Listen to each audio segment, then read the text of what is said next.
अस्सलामुअलैकुम, good morning viewers. आज हमारा समर कैंप का डे 10 है और आज हमारे ग्रामर का टॉपिक है प्रेपोजिशन। पार्ट्स ऑफ स्पीच में जैसे नाउन आता है, एडवर्ब, एडजेक्टिव, उसमें ये एक प्रेपोजिशन भी आता है। प्रेपोजिशन का मतलब क्या होता है? A word that used before noun और pronoun show its relation with another noun or pronoun in a sentence। preposition का मतलब होता है कि एक noun है, जैसे कि फॉर एग्जाम्पल डॉग, और दूसरा है टेबल। तो ये दोनों हमने नेम यूज किया, noun is a naming word. तो अब हम ना इन दोनों वर्ड्स का रिलेशन बताएं कि ये कैसे जुड़ रहा है।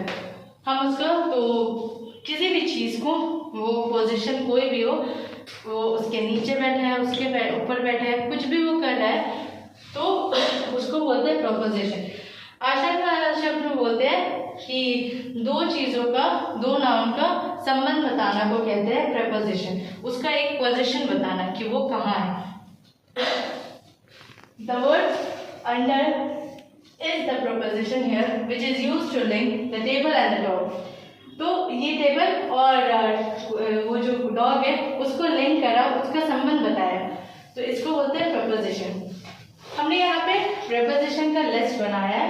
यहाँ पे 30 वर्ड्स मैंने लिखे और इसका मैं एक एक एग्जाम्पल देके आपको समझाऊंगी, जिससे आपको समझने में और भी ज़्यादा आसानी हो। तो हमारा फर्स्ट वर्ड है अबाउट। अबाउट का फर्स्ट एग्जाम्पल है This book is about history.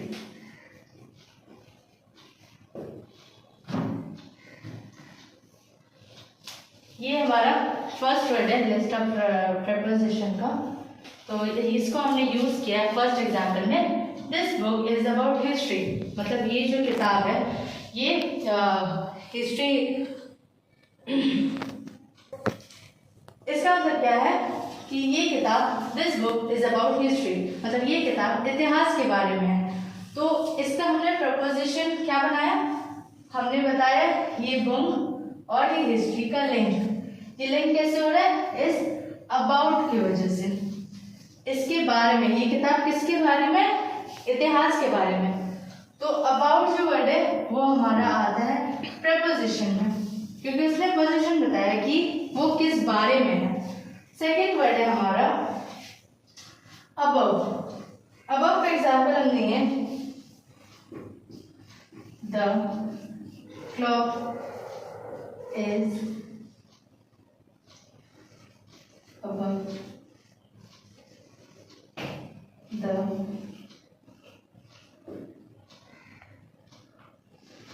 Second example है हमारा अबव, और ये वर्ड हमने यूज किया the clock is above the door. तो ये प्रोपोजिशन है, इसने क्लॉक की पोजीशन बताई कि वो डोर के ऊपर है, वो जो घड़ी है वो डोर के ऊपर है। तो इसने इस क्लॉक और डोर का रिलेशन, संबंध बताया कि वो कहाँ है, क्या वो ऊपर है, नीचे है, उसके पास है। तो हमने अबव बोला, इसका मतलब वो घड़ी दरवाजे के ऊपर है। थर्ड में हमारा आता है अकॉर्डिंग टू। हाँ, अकॉर्डिंग टू, अकॉर्डिंग टू में होगा according to, according to the rules you must wear helmet. According to का मतलब क्या होता है? यहाँ पे वर्ड है अकॉर्डिंग टू, हमने प्रेपोजिशन का वर्ड यूज किया यहाँ पे। According to the rules you must wear a helmet, मतलब नियमों के मुताबिक हेलमेट जो है वो पहनना जरूरी है, नियमों के मुताबिक। तो अकॉर्डिंग टू का मतलब ये होता है मुताबिक, और रूल्स नियम होते हैं। तो मुताबिक में हमारा आता है अकॉर्डिंग टू। तो इसने हेलमेट को लिंक करा कि हेलमेट पहनना रूल्स है, तो हमने इन दोनों वर्ड्स को कैसे लिंक करा, अकॉर्डिंग टू से, कि नियमों के मुताबिक हेलमेट पहनना जरूरी है। नंबर 4 में आ रहा है हमारा आफ्टर। आफ्टर में हमारा एग्जाम्पल होगा go to sleep after dinner।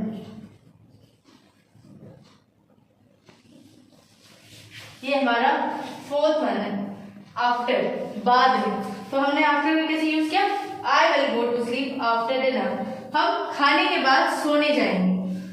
तो एक हमारा हो गया डिनर, रात का भोजन, खाना खाना, और एक हो गया हमारा नींद, कि हमें सोने जाना है। तो इन दोनों का रिलेशन मैंने बताया कि लिंक करा कि खाने के बाद हमें सोने जाना है, तो उसमें हमने आफ्टर का जो यूज किया, ये आगे हमारा प्रीपोजिशन है, इसने दो अलग अलग वर्ड को लिंक किया, उसका रिलेशन बताया। 5 में क्या है, अगेंस्ट।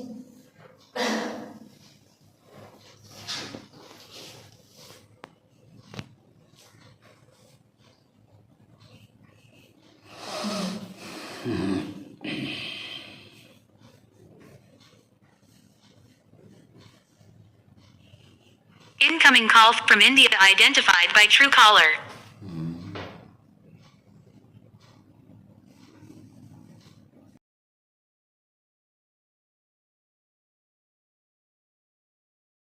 में आ रहा है हमारा अगेंस्ट। जैसे कि मैंने बताया कि हमने यहाँ पे 30 वर्ड, वैसे तो प्रीपोजिशन में बहुत सारे वर्ड्स होते हैं, बट यहाँ पे हमने सिर्फ 30 वर्ड का इस्तेमाल किया एग्जाम्पल देने के लिए, और हर एक वर्ड का मैं एक एक सेंटेंस बता रही हूँ जिससे आपको और ज्यादा आसानी उसको समझने में। तो नंबर 5 में आता है हमारा अगेंस्ट। तो हमने यहाँ पे लिखा है he pushed the door against the wind. Wind क्या होता है, हवा को बोलते हैं, और डोर वो जो लड़का है, मैं हमने बताया कि नाउन और प्रोनाउन। नाउन एक नेमिंग वर्ड है, तो नाउन की जगह हमने प्रोनाउन यूज किया ही, ये हमारा प्रोनाउन में आ गया ही, वो लड़का push the door against the wind, मतलब वो लड़का दरवाजे को ढकेल रहा था, बाहर से बहुत तेज हवा आने की वजह से वो उसको बंद करने की कोशिश कर रहा था, ढकेल रहा था। तो डोर और वाइंड के बीच में आ रहा है अगेंस्ट। ये वर्ड जो है ये हमारा प्रीपोजिशन, क्योंकि इसने पोजीशन बताया कि उसके खिलाफ, तो अगेंस्ट होता है खिलाफ, जो हम जबरदस्ती करते हैं ना, जब तेज हवा आती है खिड़की बंद करने में, तो ये हमें पोजीशन बता रहे हैं कि अगेंस्ट द वाइंड।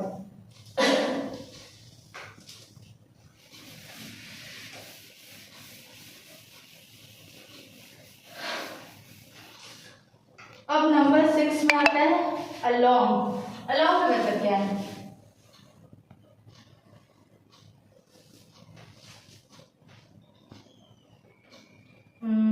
अलोंग का वी वर्क 6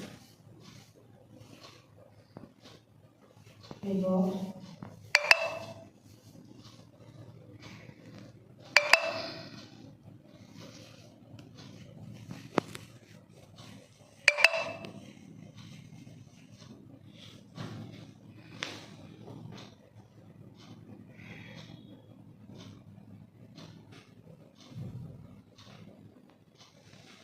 तो हमारा ये वर्ड है अलोंग। तो यहाँ पे हमने लिखा we walk along the lake, मतलब हम झील के किनारे चले।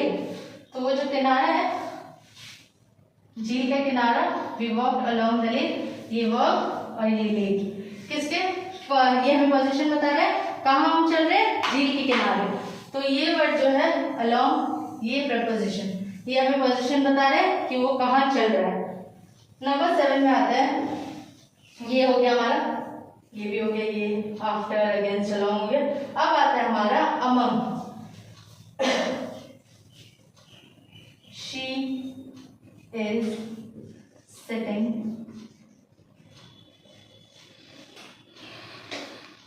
Among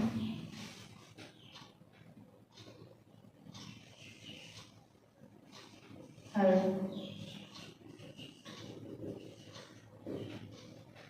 cousin. तो यहाँ पे लिख रहे हैं she is sitting among her cousin, मतलब वो बैठी है सिटिंग और कजन, ये जो दोनों वर्ड है ये हमारा प्रोनाउन में आ गया। नाउन की लड़की, उसको हमने उसके नाम के बजाय शी उसके ये प्रोनाउन में आ गया। हर यूज के, क्योंकि हमने बताया था प्रोनाउन का सेकंड सेंटेंस में बीच में जो आता है वो हर आता है, तो ये दोनों हमारा प्रोनाउन में आ गया। सिटिंग वर्ब में आ गया उसके एक्शन, किसके बीच बैठी है? कजिन्स के बीच। तो ये सिटिंग और कजिन, वो जो बैठी है कजिन के बीच, ये रिलेशन क्या बता रहा है? अमंग, बीच में। She is sitting among her cousins, वो अपने कजिन्स के बीच बैठी हुई है। तो हो गया हमारा अमंग। अब हमारा आता है apart from. Apart from, apart from English, she speaks Spanish.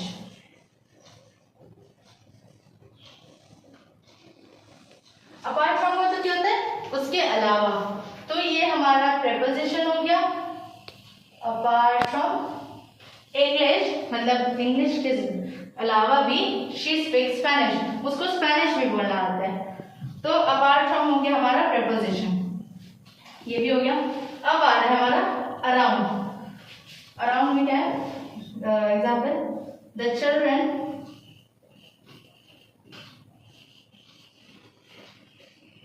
ran around the park.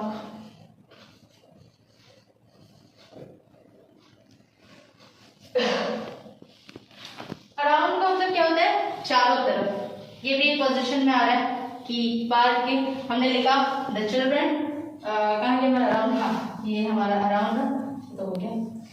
The children run around the park, मतलब वो चिल्ड्रन जो बच्चे हैं वो पार्क के चारों तरफ दौड़ रहे हैं। तो अराउंड हमारा हो गया प्रेपोजिशन। प्रेपोजिशन बताए कि बच्चे कहाँ दौड़ रहे हैं। नंबर 10 आ रहा है एज। He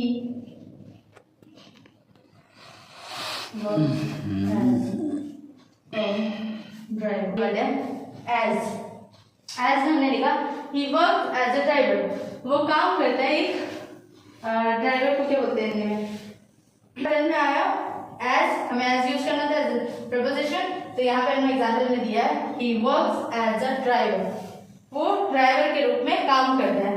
तो काम, वो काम करता है, ये चीज को रिलेशन कैसे बताया? एज के जरिए उसने लिंक कर दिया।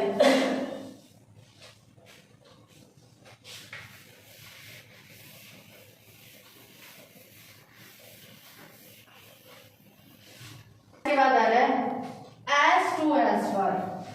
तो एज टू एज फॉर में क्या? Number 11 as for your question,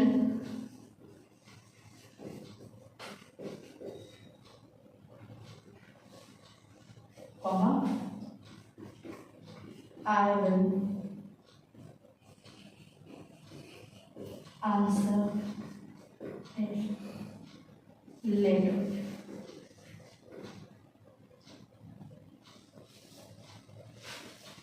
तो यहाँ पे हमारा वर्ड है एज टू या एज फॉर, हम कैसे यूज कर सकते हैं? तो हमारा ये सेंटेंस है as for your question I will answer it later. तुम्हारे सवाल के बारे में, देखो एज फॉर जो होता है बारे में, तो ये हमारा प्रेपोजिशन है। As for your question I will answer it later, मतलब तुम्हारे सवाल के बारे में मैं जवाब दूंगा बाद में। तो एज फॉर लिंक कर रहा है, इसको बोलते हैं प्रेपोजिशन। एज फॉर भी हो गया। अब आता है as well as. As well as का सेंटेंस बनाते हैं। He played cricket as well as football. तो यहाँ पे था एज वेल एज, मतलब होता है साथ, उसके साथ साथ, तो हमने सेंटेंस बनाया he plays cricket as well as football, वो क्रिकेट के साथ साथ एज वेल एज ये जो वर्ड है ये हमारा प्रपोजिशन है, लिंक कर रहा है। He plays cricket as well as football, वो क्रिकेट के साथ साथ फुटबॉल भी खेल रहा है, ये हमारा हो गया। अब आ रहा है 30 में add.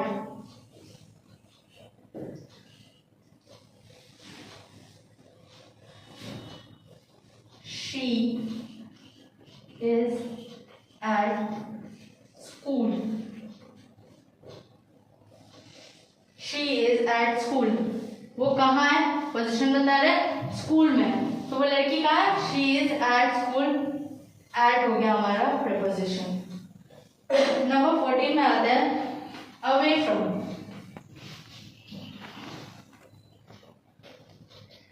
Keep away from danger, keep away from danger, इसका मतलब क्या है, खतरे से दूर रहो। तो कीप अवे मतलब दूर रहो, किससे दूर रहना, खतरे से, फ्रॉम डेंजर, तो कीप अवे प्रपोजिशन होता है। नंबर 15 में आता है because of, the match was cancelled,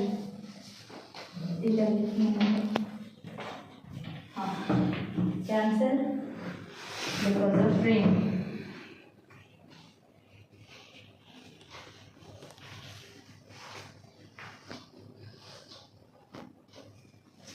तो यहाँ पे था बिकॉज ऑफ मतलब वजह से, तो हमारा सेंटेंस है the match was cancel because of rain, मतलब वो जो मैच है वो कैंसिल हो गया, वो हो नहीं पाया, किस वजह से, बारिश की वजह से, तो बिकॉज ऑफ है हमारा प्रपोजिशन। अब इसके बाद आता है before,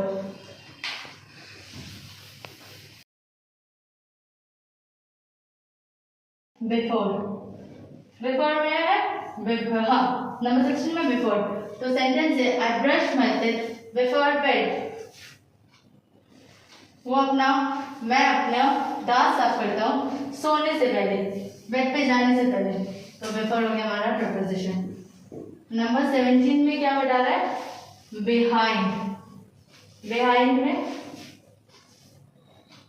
the cat is behind the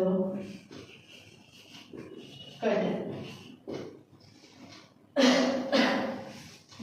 नहीं, behind मतलब उसके पीछे, तो सेंटेंस है हमारा the cat is hiding behind the curtain, मतलब क्या, वो जो बिल्ली है वो कर्टन के पीछे छुपी हुई है, ये हमें पोजीशन बता रहा है कि कहाँ छुपी हुई है, तो क्या है वो बिहाइंड, उसके पीछे, पर्दे के पीछे बिल्ली छुपी हुई है। 18th वर्ड है हमारा बिसाइड,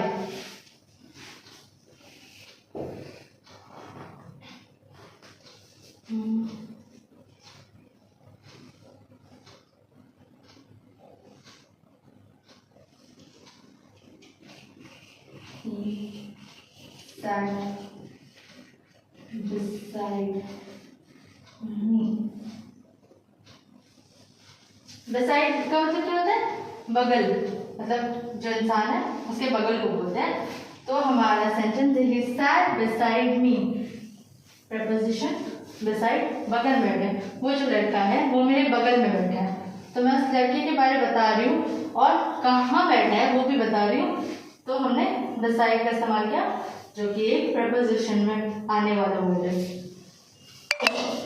इसके बाद आता है बिटवीन,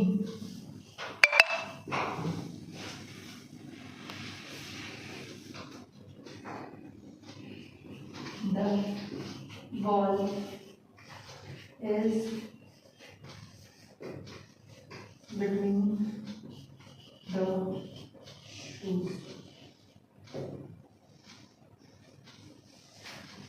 हमारे पास बॉल है और जूते हैं, और वो बॉल कहाँ है? बिटवीन, मतलब उसके बीच में। तो ये हमारा प्रेपोजिशन वर्ड है, the ball is between the shoe. वो जो गेंद है, वो बॉल है, वो जूतों के बीच में। इसके बाद हमारा आता है बाय। ऐसे छोटे छोटे वर्ड्स होते हैं ना, जो हम यूज तो आमतौर पे मतलब रोज ही करते हैं, बट उसका मीनिंग हमें पता नहीं होता, इसलिए मैं हर सेंटेंस को हिंदी में ट्रांसलेट कर रही हूँ, जिससे आपको समझने में आसानी हो। द पेंटिंग is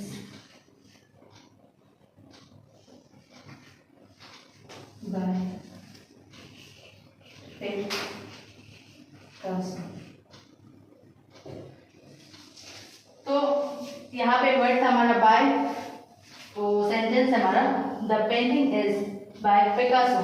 ये जो पेंटिंग है, ये जो तस्वीर है, ये पिकासो ने बनाई है।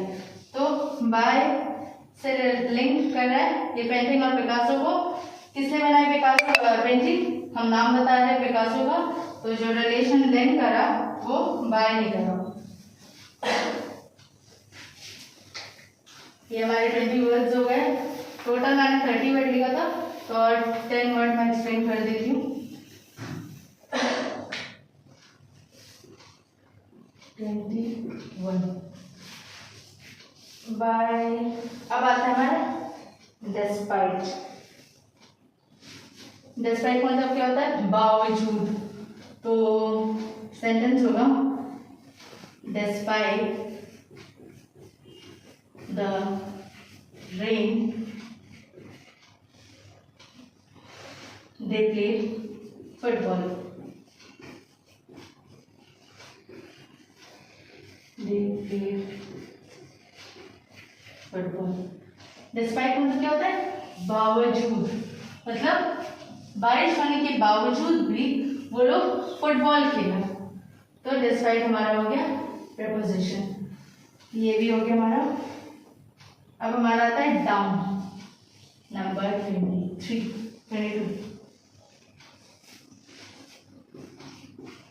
The ball rolled down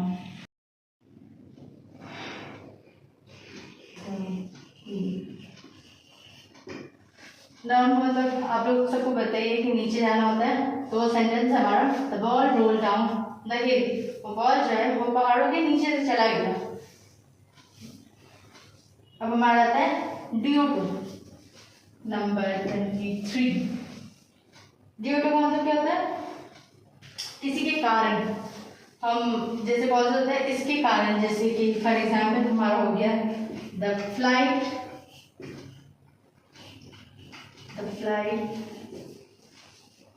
was delayed due to fog। तो ड्यू टू का मतलब होता है कारण। तो जो फ्लाइट है वो डिले हो गई, मतलब देर हो गई। क्यों? फॉग के कारण। फॉग के कारण वो फ्लाइट देर हो गई। तो हमने ड्यू टू का इस्तेमाल किया इन दोनों को लिंक करने में कि flight was delayed due to fog.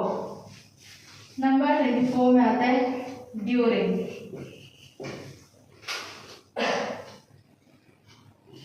No one spoke during the movie. During का मतलब होता है दौरान। तो हमारा सेंटेंस है no one spoke during the movie.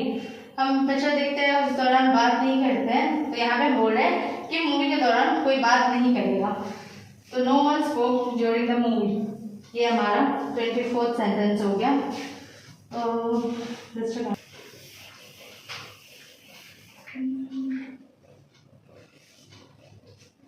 अब आया except for.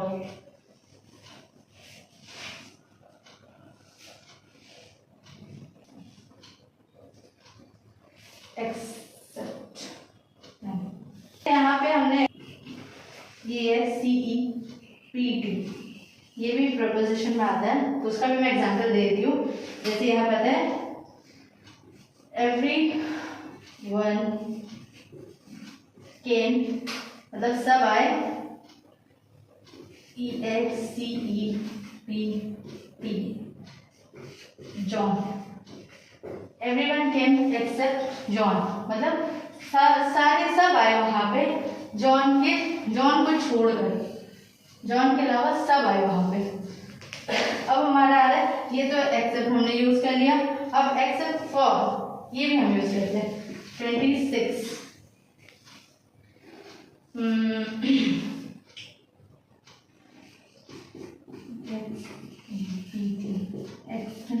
for price, comma, I like the phone. I like the phone. यहाँ पे वर्ड है हमारा एक्सेप्ट फॉर, मतलब उसे छोड़कर। तो except for price I like the phone, मतलब वो जो कीमत है उसको छोड़कर मुझे वो फोन बहुत पसंद आया। फार फ्रॉम में है सेंटेंस क्या बनाए, हाँ, he lives far from the city, वो शहर से काफी दूर रहता है। He lives far from the city, वो शहर से काफी दूर रहता है। तो far from, ये हमारा preposition का वर्ड हमने यूज किया। Number 28 for, this gift is for you, ये गिफ्ट तुम्हारे लिए है। तो हम जब किसी के लिए बोलते हैं तो हम यूज करते हैं फॉर यू, या फिर किसी और को अगर गिफ्ट कर रहे हैं तो फॉर जो है वो एक्चुअल पोजीशन बताता है कि हम किसे दे रहे हैं ये तोहफा। तो this gift is for you, ये तोहफा तुम्हारे लिए है। नंबर 29 में आता है from, I got a letter from my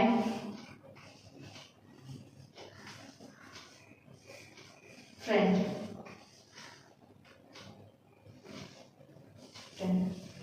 तो हमारा वर्ड है फ्रॉम, हमने यूज किया I got a letter from my friend, मुझे एक चिट्ठी मिली मेरे दोस्त की तरफ से।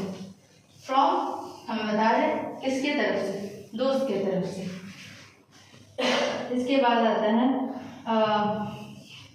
इन, मैंने 30 वर्ड बोला था इसलिए ये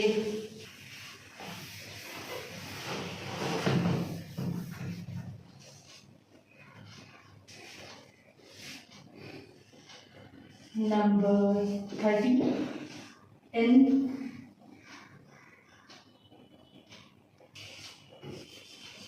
the key are in the drawer.